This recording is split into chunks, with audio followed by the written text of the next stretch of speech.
up a bit. Fun with vape clouds.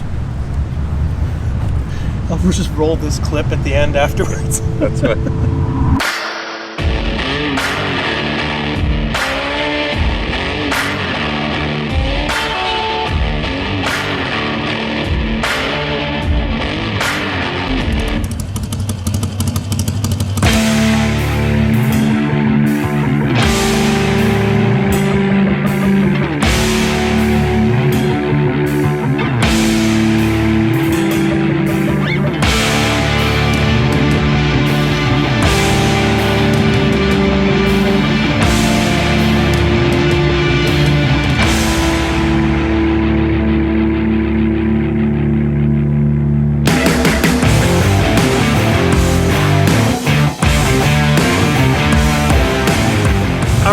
How's it going, guys? Today I've been riding around in Daytona Beach and I've been showing you the sights and sounds, doing another ride through video series, and you've already seen that video, and now I'm here with my friend John Maxwell. Wanted to talk about something today that I've been getting a lot of questions for recently involving the topic of sportsters, whether or not they're good enough for highway riding, if they're sluggish or underpowered, and why it seems like everybody thinks they're just for girls. Which obviously he rides a Sportster half the time too, so I'll just let him take this one and sort of explain it away, because after all, he is the Harley tech. So, highway, as far as riding a Sportster on the highway, they're not the best naturally. I mean, a touring bike is the best, but touring bike is right now brand new. A touring bike is 3 times what a Sportster is. Right. So, it's always the and dilemma. it can be ridden on the highway.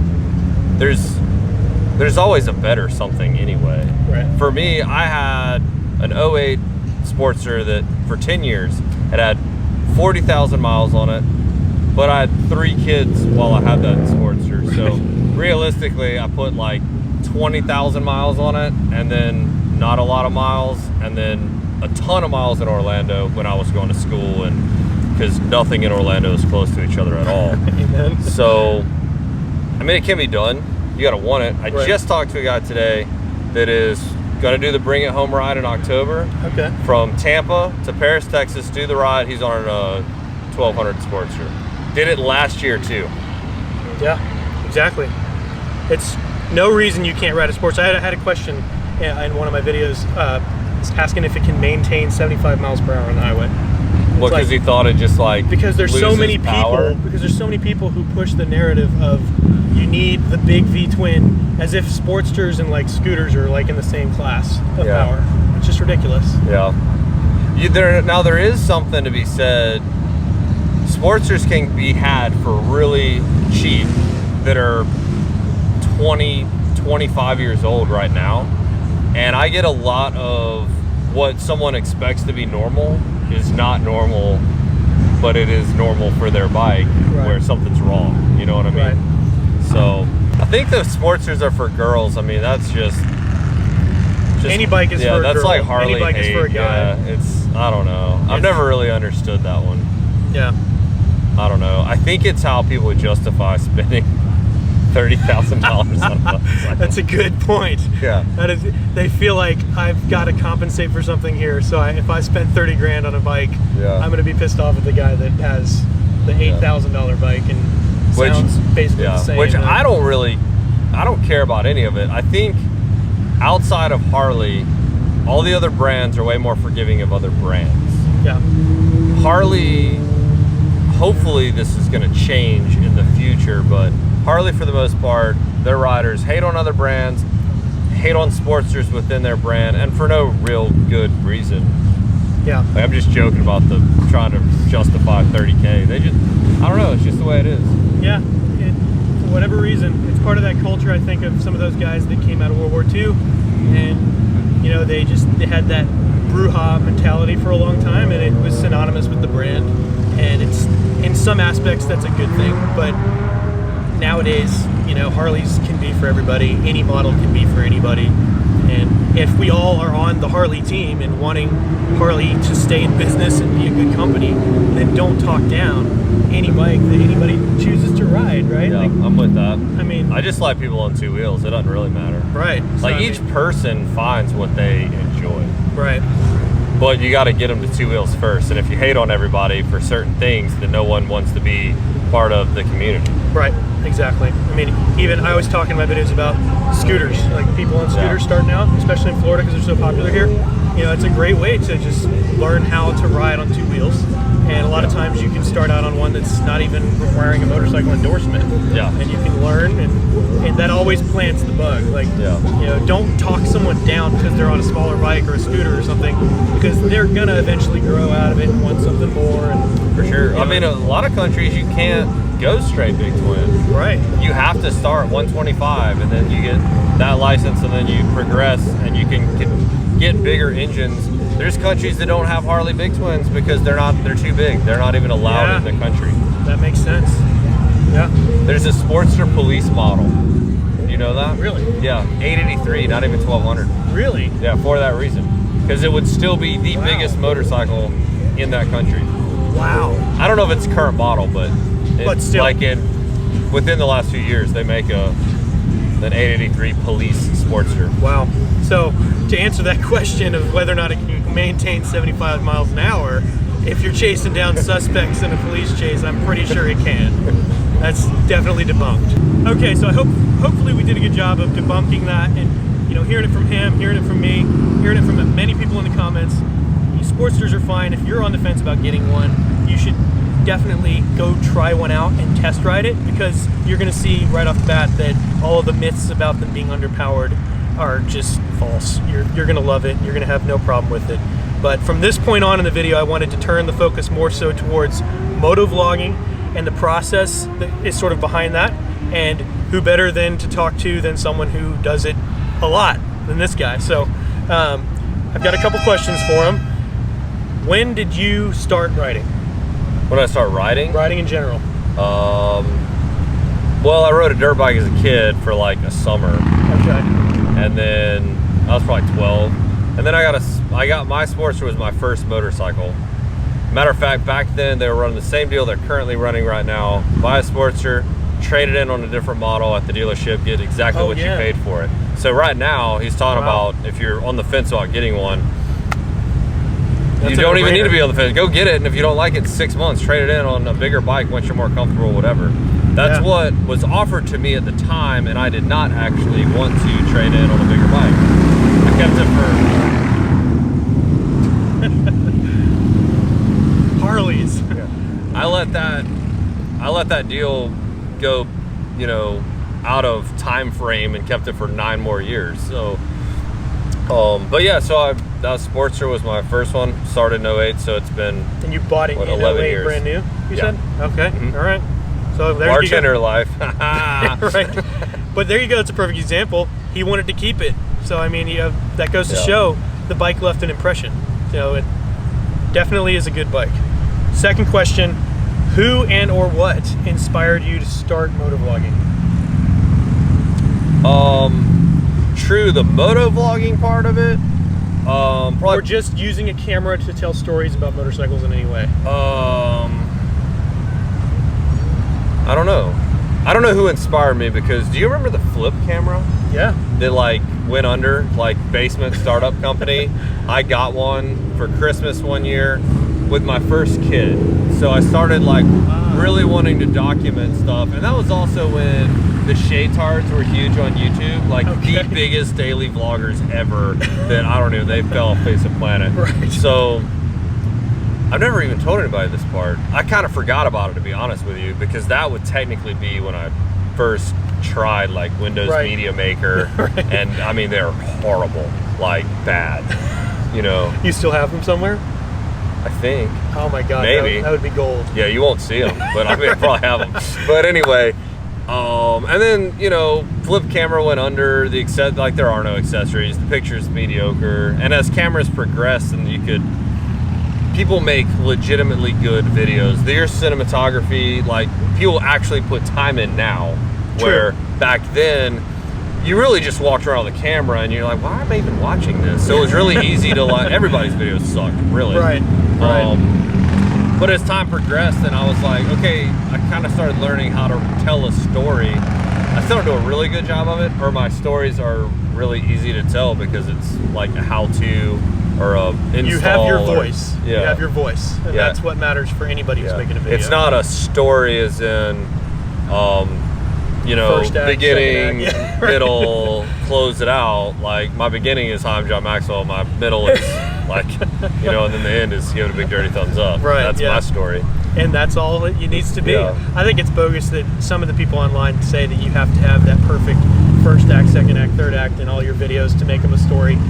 There's a little bit of a story arc in every video that's good, but I mean, for the most part, it's YouTube. You know, you're for just sure talking. There's a natural, like, you're watching a one-man operation. Yeah, very true. Cameraman, editor, all that. Same here. I don't have a team, so you lose the realism when it becomes like if you got 3 acts, you've scripted to a degree. Yeah. So you've lost realism. Yep. If I wanted a script, there's cable TV. I think cable TV might still exist. I'm not 100% sure. I haven't watched it in a while, but I think it might still be out there. It is. And if that's what you want, then you can go find it there. Yep. Yep. Like, I don't know. I don't want every creator to fall into that, or YouTube has become cable TV. Right, exactly. And I think that's what some people who worry about ads on videos, being mad about creators starting to monetize their channels and stuff, they're worried about that because they claim that they decided to come watch content on YouTube because they don't want to watch cable television. Yeah. But it's still a business. There's still money that funds these things. So, you know, it is what it is. Question number 3. When did you post your first motovlog video? True motovlog video was December of 2017. I had finally made enough off of AdSense, those annoying commercials, to buy a GoPro. But my first video was August of 2017. So it took that long to make enough to buy a GoPro? It took that long, and now, when you say take that long, a lot of channels, especially now with the new monetization, a lot of channels aren't making money in 5 months at all. Yeah. So yes, the month of November, technically I made enough money to buy, because November was my first full month of monetization. And I made enough money to go buy a GoPro, but I also needed a mic adapter, a helmet, a microphone. So $1,000, and I'd made enough to cover the GoPro, but I invested in the rest because I believed in what I was doing. There you go. So, and that's a tough stage to be at. Oh, for sure. Because you may believe in your head that you've got a great premise and that you've got something that you feel could really make an imprint online and that people would like it, but literally everybody around you, except for like the really close family members or like your wife and stuff, are like, yeah, sure, you go for it, I support you. But everybody else is like, really? Yeah. Like, you're just you. So really, I was fully prepared to like max out every credit card I had when I opened my statement and had Google AdSense on amount of money. Like, it didn't really matter. It's like, wow, I could actually do this. Yeah, that's super cool. Because when you start, man, nobody's gonna watch it. I thought the hog chapter would watch. Right. Because I'm going to talk about what to look for on your bike, so people that know me would watch because they know me. Right. True. So, yeah, it's a little bigger than that. Yeah. And nowadays, as you were mentioning about the new monetization stuff, if you're aspiring to be a motovlogger and you're starting out and you've got only a handful of subscribers, I'm sure you already know that you have to reach that 1,000 threshold. But even the bigger challenge than getting 1,000 subscribers is getting the 4,000 watch hours. I mean, that's is that harder than 1,000 subscribers? By the time you reach 1,000 subscribers, you've got 4,000 watch hours, right? For some people. For you or no? For me, I did because I had one video that was doing super well. I had one video from last summer that's up to like almost 30,000 views now, and at the time I didn't have a single video that had over like 1,000 views hardly. So for that to have grown that way, and that video has sort of fueled the channel. maybe that's the reason I had around 6,000 watch hours when I hit 1,000 subs. But okay, but well, I think like that's how it works though. Like people subscribe because of that video. So True. I think You I really need a think video to do I well. think they really sat down and thought about what does this take, because what they didn't want to happen was you to be able to hit 4,000 watch hours with no subs because of viral videos. Right. So you've got, and that's what they were trying to do, is they don't want balance. Yeah, they didn't want people to be able to like chop up the compilation channels and stuff to be able to monetize overnight based on viral videos. Right, right. Makes total sense. I was able to monetize after one video. 10,000 views was what the old one was. Wow. So all right. Yeah, that's right. You got to hit that title. Hit that title right. Yeah. Post it. Post it first. Yeah. You're in it. Keywords, SEO, all that stuff. So much more than what you think of when you buy that first camera. Very, very true, unfortunately. All right, moving on to question number 4. In a nutshell, describe your filming style and how you generally approach filming a video from start to finish. Definitely winging it. I love the thought that went into saying that. Yeah, like if you had to overall, 9 times out of 10, I have no idea what I'm filming. That's great. You know, like job comes in, this is what it is. Yeah. Okay, I'm gonna shoot a video on it. Okay, so a lot of let times me think about what this is. Okay, what do people need to know about it?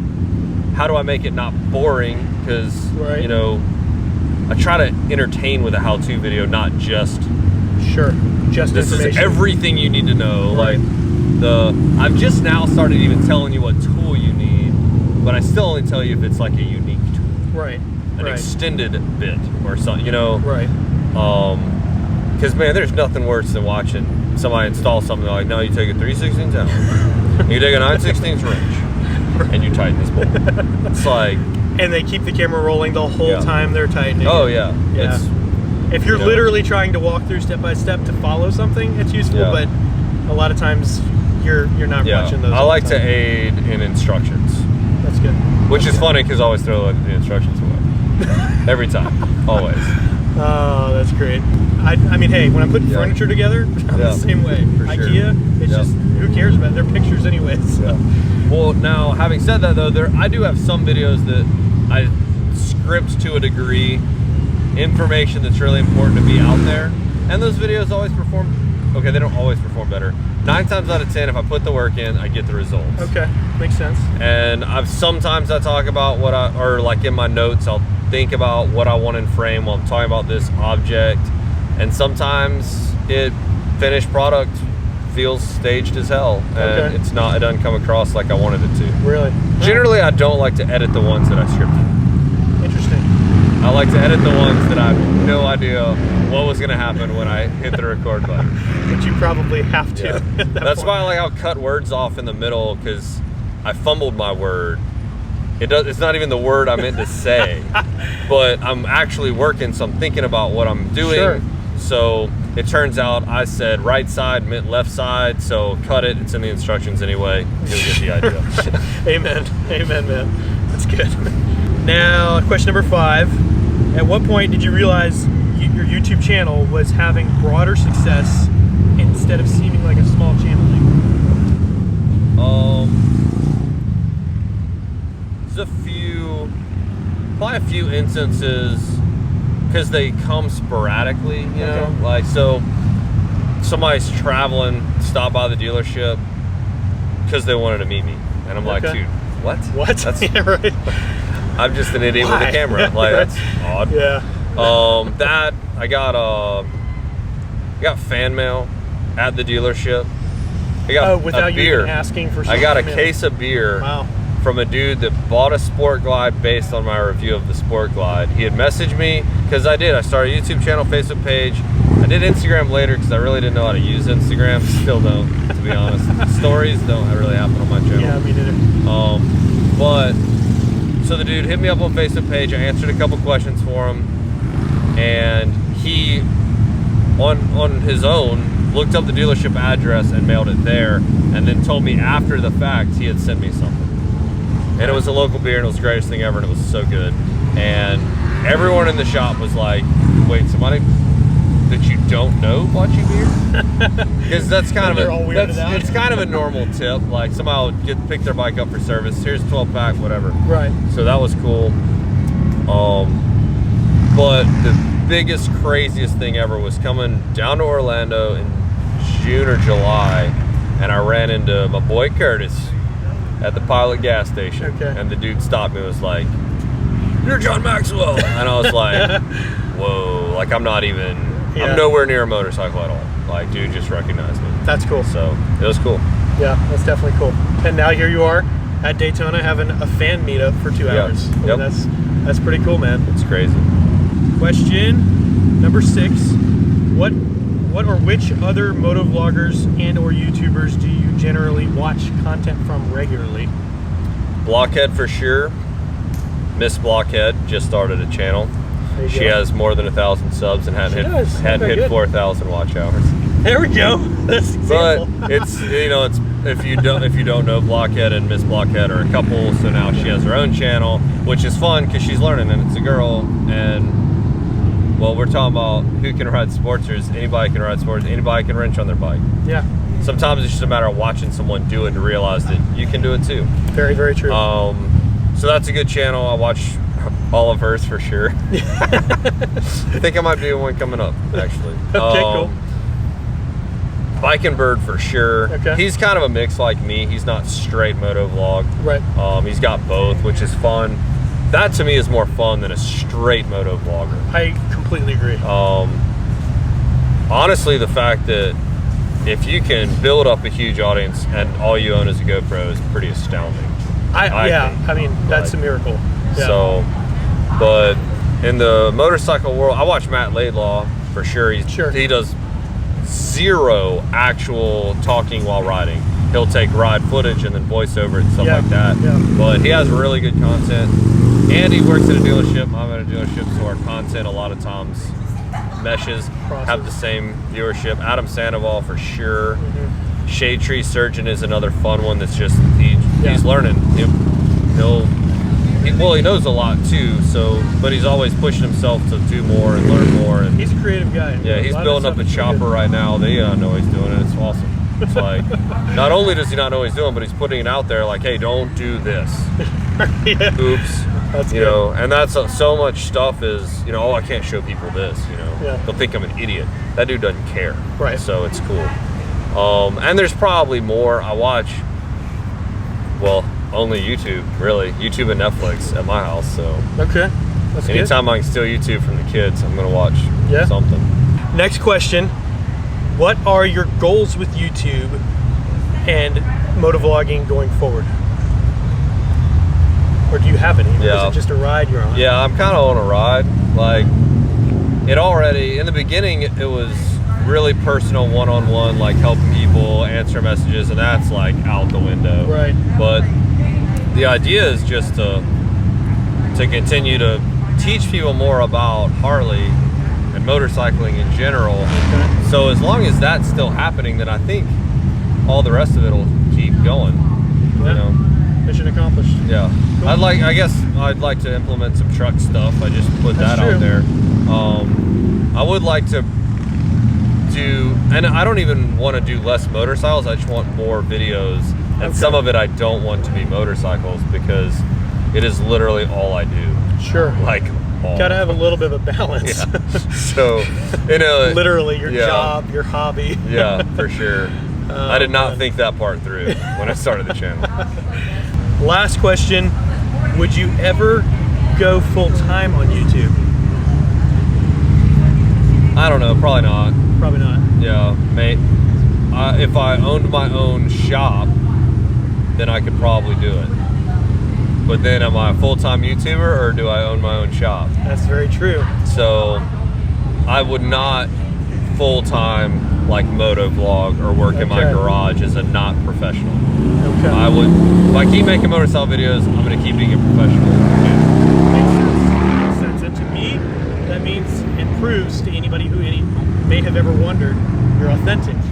You're not just here for the videos. Yeah. You're obviously, you do what you do and you happen to film it. Sure. So that's always a good thing. Absolutely. All right, man. Well, I appreciate you taking the time to come up here and do this. Yeah, man. It's been good. No problem. That was cool. Yeah, for sure. So next week we'll go on to more content, but for now, thanks to John Maxwell for doing this video in beautiful, sunny Daytona Beach, Florida. And yeah, getting dark now. So, all right, well, I'll see you guys in the next one. Later.